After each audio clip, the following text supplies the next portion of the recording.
What is up, sons and daughters? I'll say that. What's up, sons and daughters? And what's up, fathers as well, Robert? It's been a while. Congratulations. Yeah, it has been a while. Having a kid will kind of derail your free time. So Well, now that you are a father, you get to partake in one of the greatest traditions in American sports, which is the dad watching the Masters and falling asleep on the couch. mm, We're going to talk some golf here today. It's unfortunate that our golf guy Brett cannot be here. Ironically, he is doing a golf related work outing this evening. So we'll have the picks on the Twitter. You can follow us on BetStamp at Locks of Saturday. If you don't know what BetStamp is or you do not use it, I would highly recommend using it. It's a really cool app to help you track your bets and track what other bettors are betting on. And today we're going to talk Masters 2023. We're going to go over, traditional sportsbook lines. We're going to go over prize picks stuff.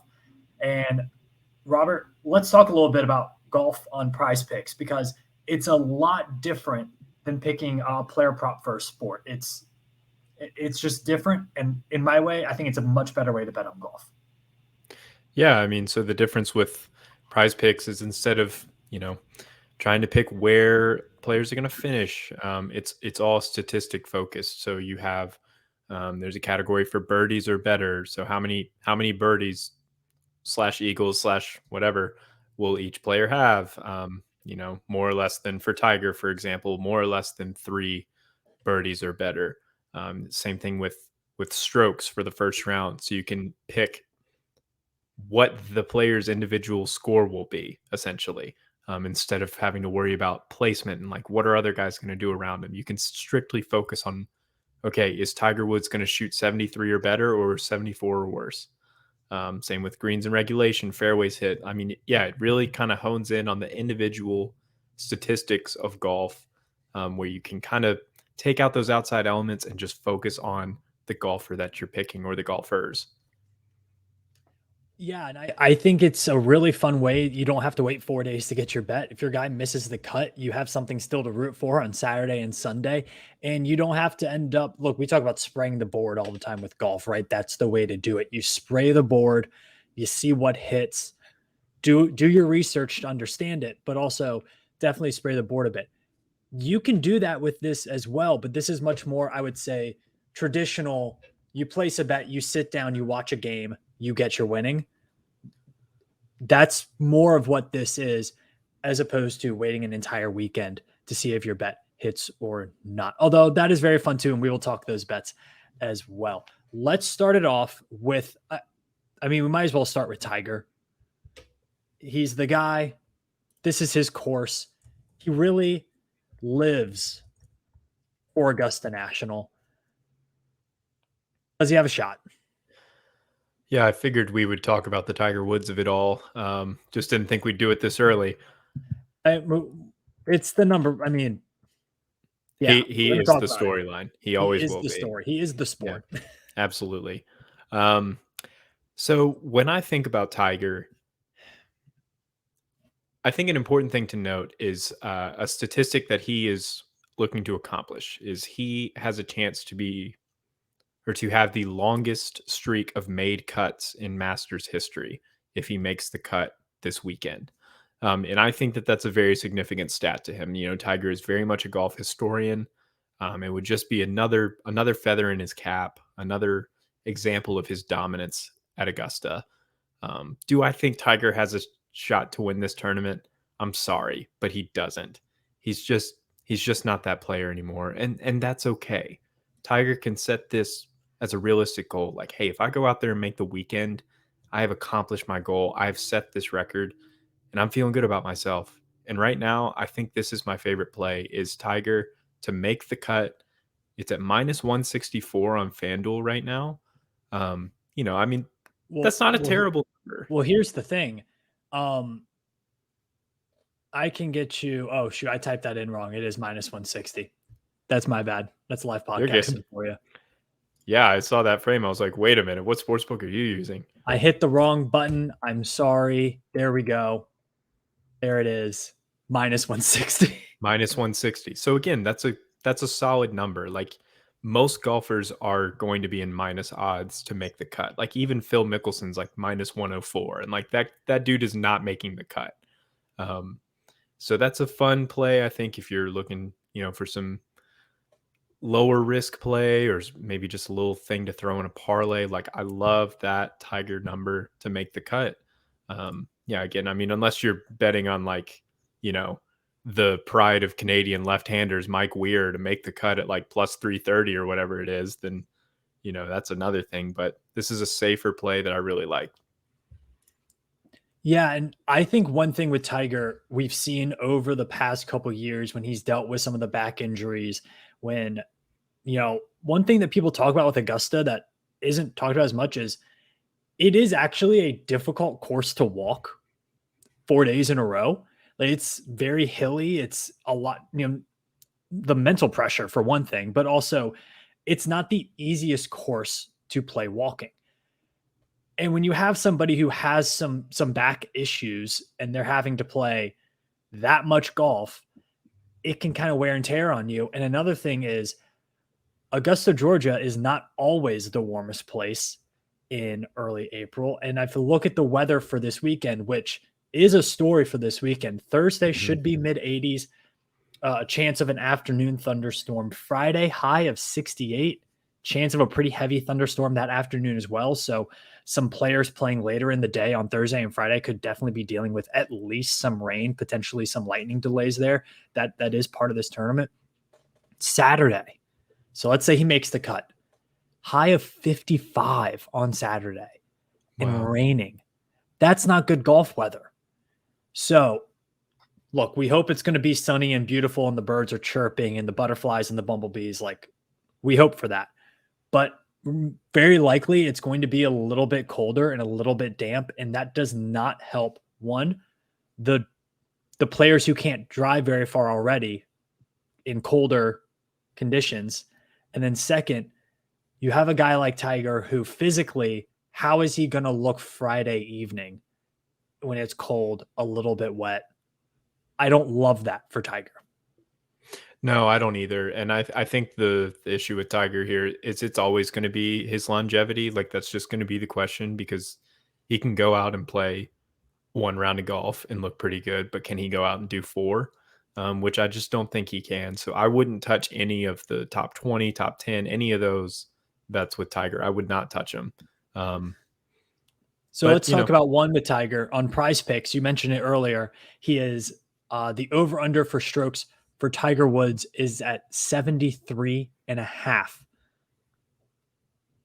I kind of like the under on that for the first day. Yeah, I mean, I could see him hovering around that even par. Somewhere in that realm, I think is very realistic for Tiger. It is a tough number because I do think a 74 is like probably a fairly realistic number where Tiger, he gets a 74. He's not feeling terrible about himself. He's probably not feeling great, but I do think I would tend to like the lower number of that though. I think he could get to even or better. Yeah, I do like the under on that. I'll probably add it to my card. You can follow our card on BetStamp for that. We'll put it in there. Let's talk about the favorites for a bit. And the favorite to win this tournament, and quite frankly, every tournament he plays, it seems like, is Scotty Scheffler. Scotty is a plus 700 to win this bad boy, to put on the jacket. He's younger than us. How does that make you feel, Robert? Oh, man. Yeah. Makes me feel pretty old. He's made more money in the last year than you'll ever see in your life. And he's like 25. And he's really good at golf. Yeah, right. He's also living my dream. So, look, I don't think it's sometimes kind of seen as a sucker bet to go for the lowest odds to win at a golf, right? Because you have other guys behind him who, Jordan Spieth is at plus 1,800, Patrick Cantlay 20-1, Justin Thomas 22-1, Xander Schauffele 25-1. So getting somebody at 7-1, you're like, oh, that might not be the best value, but bet $1 wins 7. That's pretty good for this guy because he is far and away the best golfer out there right now. Yeah, and he's playing like it. I mean, what he did at the Players Championship last month was phenomenal. The way he just dominated that final round, won by like 4 or 5 strokes, something like that. I think the biggest obstacle for Scheffler is the standard of, or the low precedence for back-to-back champs, because there's only been 3 in history, and that's Tiger, Jack, and Nick Faldo. And I mean, you would certainly not think that he's in that realm quite yet, but at the same time, I think he could get there. And I'm not trying to project, GOAT status on Scotty Scheffler, who, like you said, is younger than I am. But he is slowly becoming this golfer that we really haven't had since Tiger, where you go into every tournament and you're like, I just need a safe play. It's Scotty. The one person you can rely on to win a tournament day in and day out. I've always said that at their best, no one can beat Rory or Dustin Johnson. But I think it's getting to the point where Scotty is better than both of those guys at his best. So I mean, there's no betting on Scotty is never a bad idea. Let me put it that way. Yeah, and honestly, he's a fun guy to root for. I mean, he doesn't have really any personality at all, but he's a fun guy to root for because he's a fun guy to watch play. Like, he's that good. He doesn't get pumped up really after a shot. You're not going to see him go for anything too crazy, but he plays the game so well. It's like you're watching like art out there. Like, it's incredible. I think plus 700 is a good bet. I think it's worth it. I do, however, say, winning it back to back is so unlikely. Like, no one really does it much. Right. And I just think, I don't get the vibe that a favorite's going to win this one.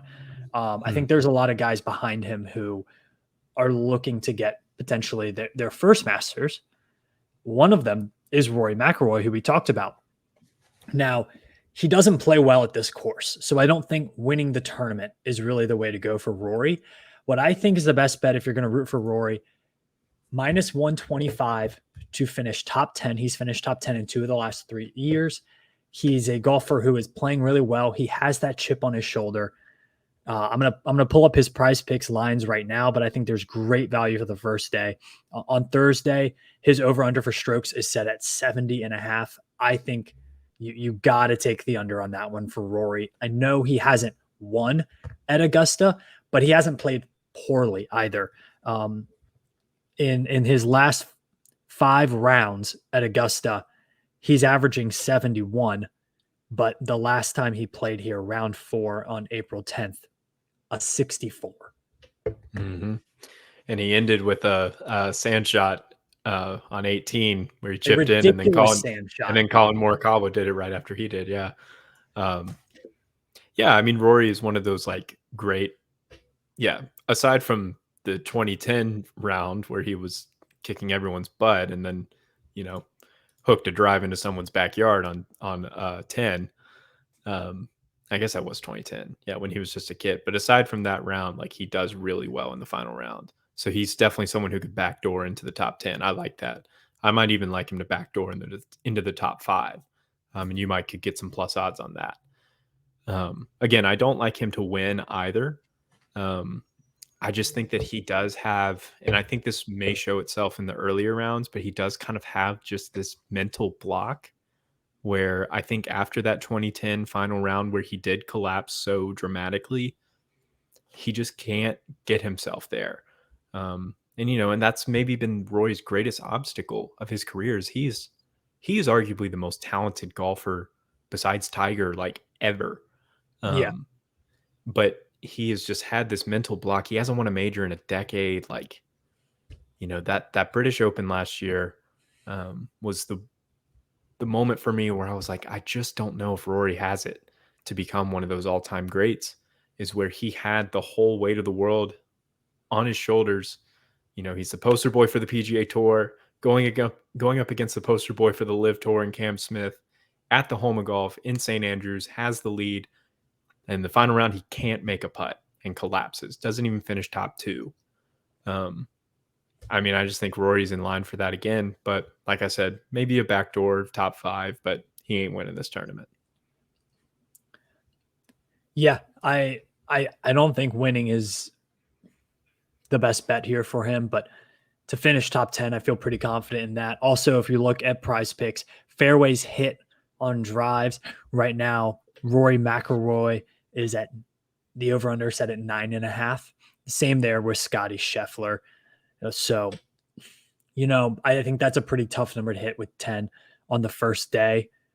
But considering that it might be that Thursday is going to be the best driving conditions day.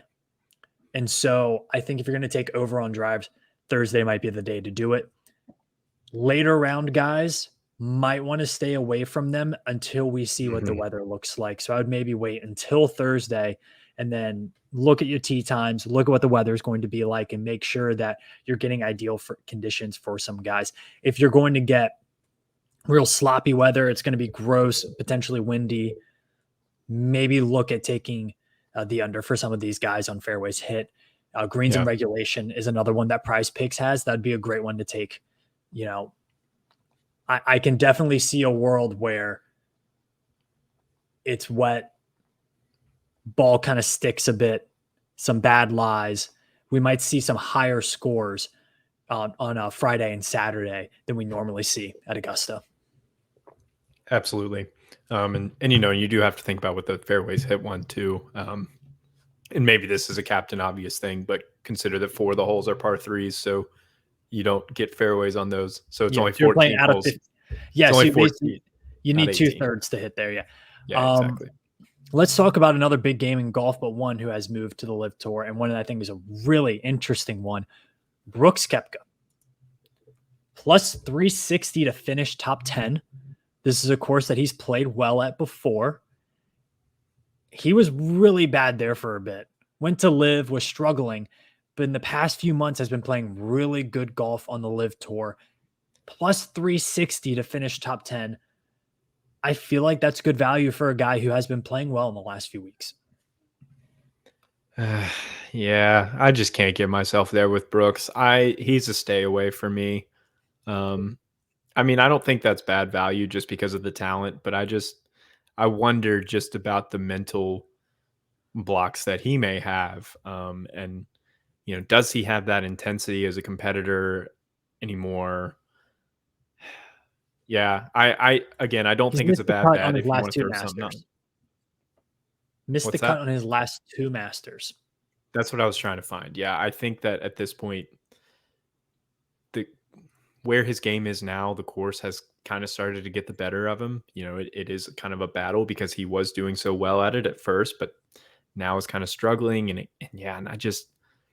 And we'll touch more on the LIV guys, I suppose, because there's more of them to talk about. But I just wonder about how can he handle, does he have that competitive fire still?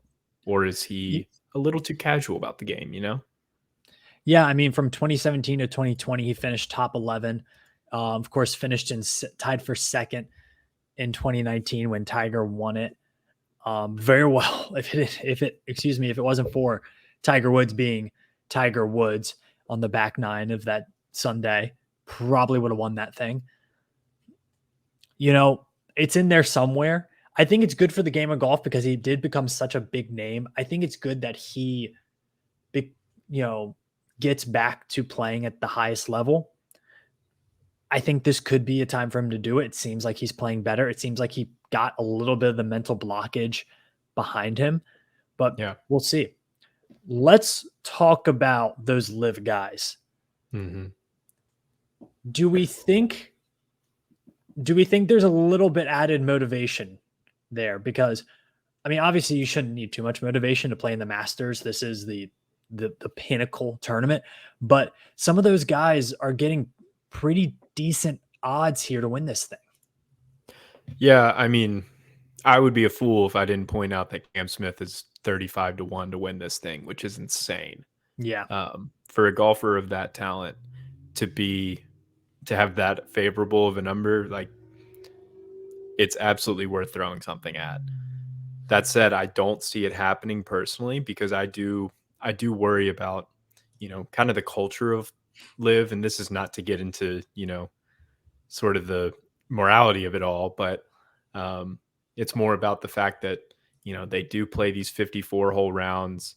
Everyone makes a cut. There just isn't that competitive spirit. They're playing on courses that aren't as difficult as the PGA Tour courses. Can you trust a guy who, be it Smith or anyone else, who is playing in a final round at Augusta, has not been on a stage like that in months, hasn't played a fourth round in months, and is not playing on courses that are that difficult and has to do it in difficult weather? I struggle to see the live guys. I could see them kind of doing well at the start and then all kind of fizzling out. That's how I see it going. But like I said, 35-1 for Cam Smith, it's worth something in case I'm wrong, Yeah, if you think he's going to play well and not do amazing, and win the thing, he is plus 260 on DraftKings to finish in the top 10. That might be a better bet, honestly. I think to get that number on the top 10 for a player of his caliber is very, very favorable. Yep, absolutely. And you look at guys who he has, I guess longer odds than, Morikawa's at 240, Jason Day 250, Dustin Johnson 250, Max Homa 260. Those are all really good golfers, but those are guys that you'd put Cam Smith in their league or maybe even above it in terms of talent wise. So yeah, I think 260 for top 10 for Cam Smith. Great bet. Absolutely. All right, let's bring it back a bit, talking about kind of some of these stats on Prize Picks. One of them that I found really fun is the birdies. Well, do you want to go back to Tiger real quick? Yeah, you can throw a Tiger play if you'd like. His over-under for birdies in the first round is set at 3. Right. I think it's worth it. If you're playing in Prize Picks, you're going to put like 4 plays on there, and you can get a push with 3 for Tiger Woods at the Masters. Yeah. I don't want to say you're not, like 3 birdies in a round at Augusta's insane for 99.999% of the world population. But for Tiger Woods, like, we should be able to get 3 birdies in the first round at Augusta. Sure. This is what he does. I think that is, you need to lock that into whatever Prize Picks play you're playing. I agree with that. And I think especially I could see his round being a very up and down kind of round. Like I think you could. Oh, he's going to screw up some holes big time. Like you could see 5 birdies and 5 bogeys. You know what I mean? But either way, that hits that number. So I'm all in on that. I love under on fairways hit for Tiger right now. It's sitting at 8. Tiger doesn't need fairways. Fairways are for scrubs like you and I, Robert. Yeah, give me the thick stuff. Give me a challenge. give me a real challenge. All right. Any interesting make the cut bets that you like? There's some fun guys in here. Some golfers that have never played the course that I think are interesting to make the cut. So what do you think? Anything on your mind? I have one if you're looking for some. No, I do have one. I think that Bernhard Longer at plus 172. Look, I know that dude is like old as all get out, but he literally just plays this one tournament and then just goes and coasts on the senior tour. But he actually does really well on the senior tour. He's a very high floor player. And especially if this is a tournament, like if the weather gets bad on Friday and scores are getting really high, I could see him being this steady presence that kind of just sneaks right on that cut line, sneaks right in there. And you're getting that at plus 172. I like that a lot. I'm going to flip it. Somebody not to make the cut. Sahith Theegala. No, not my boy. I love him. He's awesome. He's never played this course before. Yeah. Or is that in the Masters, right? He'll have practice rounds and stuff. I a first timer from everything that we ever hear about people who play this course. It's all about experience. It's all about knowing the spots. It's all about playing within your game. I think he's the type of young player that's going to push maybe a little too much Mhm. and not quite understand what he's getting into with some of these lies. Plus 180 not to make the cut. I love you, Heath, but I think that there is some value there for a first time player. No, I mean, that's fair. The one that I like for miscut is I like Bryson DeChambeau plus 124. It's a tradition unlike any other, fading Bryson DeChambeau at the Masters. Ever since he said that par was 67 there, that course took that personally, and I'd be interested to see what his average score is since then, but I think it's at least 10 strokes more than that. So He legitimately, like, he thought he broke the game of golf and then didn't realize that there's only so much space to put the golf ball and that it wasn't a long drive competition, and it completely ruined him. yeah, I mean, Augusta especially, like that's a course where it is more about precision than power. And granted, power is pretty darn important there as well, but you have to be precise with that power. And he just can't get himself to, you know, take 20% off that swing and put one 320 down the middle. He feels like he's got to send it 370 into Rays Creek. Yeah, I mean, I can only imagine the pressure for him to just grip it and rip it. And then you see these guys who are just driving, I say just driving, but 275 down the fairway, dude, might put you in better position than 350 on the next fairway. So, Yep. He's that one person when you're playing a 4-man scramble, like in a, one of those like charity tournaments or whatever. He's the one guy that you have go last on the tee every time. It's like, all right, we're going to put 3 out in the fairway and we're just going to let this guy mash one and see if it lands in the fairway. And it doesn't for 80% of the time, and then he just goes back into the cart and starts drinking beer. Yeah. It's kind of the guy who you're always waiting for him to find his ball, and then he finds his ball, and there's another 5-minute period of him figuring out the lie, setting up everything, taking practice swings, and then he finally hits the ball, and it's also another 20 yards too far. Basically, he's the guy that ruins the afternoon. Yeah. All right, Robert.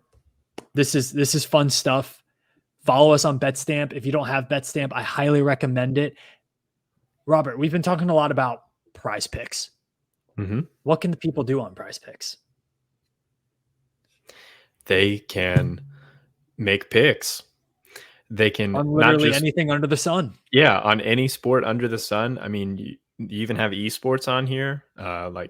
You got some Call of Duty, League of Legends, that's kind of stuff. That's fun. But your standard baseball, basketball, hockey, football, when it'll be football season. A lot of these stats, like what we just mentioned with greens and fairways and those sorts of things, they have similar things depending on the sport. Like with Major League Baseball pulled up right now, you have these more or less these over-unders on pitching strikeouts, on runs allowed, hits allowed, total bases. If you just download the app and you just scroll through it, you can just find so many fun plays. And so you compile your picks together and place a wager on it and hope for the best, I suppose. Yeah, that's all we can do. You can use our code LOCKS of SAT. That's LOCKS of SAT, SAT, and they will match your first deposit up to $100. So deposit anywhere between $10 and $100, and Prize Picks will match what you deposit. It's a great way to play daily fantasy. It's a great way to, I guess, be involved in the game in a new and fun way. Easy to share online if you're into tweeting about your picks. It's all around a great time. I'm going to ask you now, Robert, who's going to win the 2023 Masters? Maybe not for your bet, maybe not, but right. But who's going to win it? I am going to go with a name that we haven't touched on, and that is Patrick Cantlay. Patrick Cantlay. Yeah. Let's go. Oh yeah. World number 4. So keep in mind, I think the storyline has been a lot of the quote unquote big three, which is Scheffler, McIlroy, and John Rahm. But Patrick Cantlay's that next guy up. And he has been a really good golfer for a few years now. Hasn't quite reached that precipice, and maybe he won't because he doesn't have that marketable name. But I like his odds at plus 2,000 to win. Yeah, I think he's a great young player, and I think he gets it done.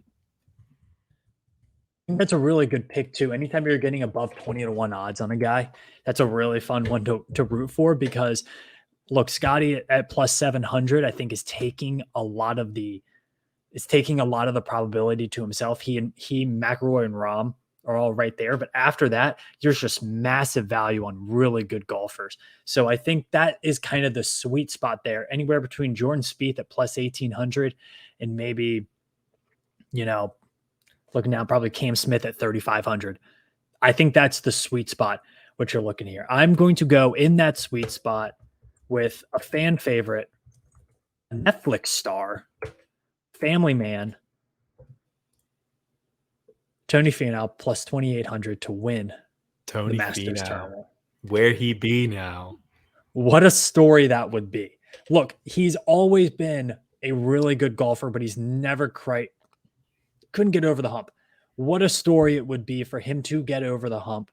The quintessential family man golfer, Tony Finau, plays out of his mind. I can see it happening a little bit like what we saw with Hideki Matsuyama, where he just played like nothing amazing, but he was just flawless for 4 days. I would love to see that out of Tony this weekend.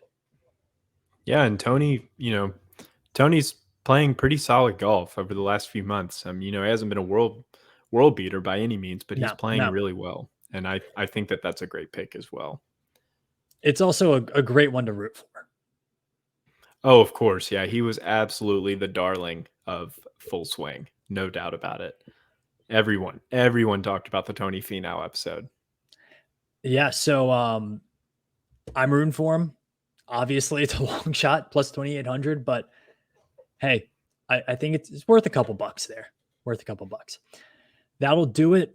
Robert, it was a pleasure having you back on. It was a pleasure getting back in video. We'll have a ton more content this spring and summer with Prize Picks as relating to baseball. A lot of fun stuff there. And I'm going to be honest, I'm already thinking about college football futures. Who's this year's Kansas State? I go to bed thinking about that. Who's the next big bet that we're going to cash? Yeah, who's making the playoff? Playoff odds came out for the top contenders, so I'm going to have to dive headfirst into that pretty soon here. Whispers, Penn State. Penn State. Ooh, that's interesting. We might have a good debate about Penn State one day, but that's for another day. This weekend is all about golf. In the words of the great Jim Nantz. Well, he says, hello, friends. We're going to say goodbye, friends. Thank you for being my friends.